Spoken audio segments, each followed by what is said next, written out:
پاراستن لە نەخۆشیەوەرزیەکان زۆر مهمە کە بتوانی پاکوخۆیانی خۆت ڕابگری ئەو شتە سەرەتاییانەی کە پێویستە بۆ پاکڕاگرتنی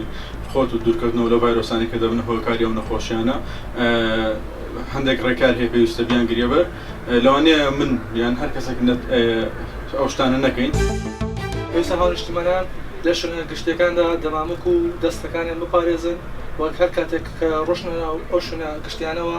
کە لە گەڕانەوەیان دەستەکانیان بشۆن و دەستیان پاک بکەن. پێویستیە ئەنە خەڵکی زۆر ئاگادارکەینەوە دەستیان بشۆن و ئاگادار قەڵەباڵغی زۆر نچنە ناو قەڵەباڵغیەوە و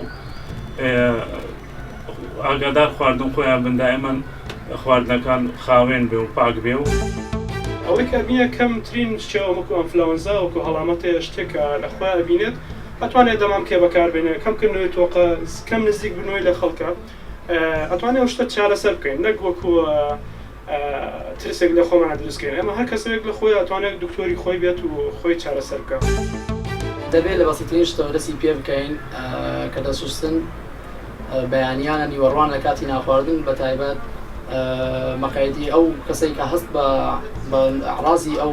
ڤایرۆسی ئەو نەخۆشیە بڵێنەکات بچێ سەردانی ئەو شوێنانە بکە کە دکتۆرە سەیدەلەیە کە پرسیارە لەو کەسانی بکە کە بزانن ئەو لەو ئەعرازانە و لەو نەخۆشیانە بزانن.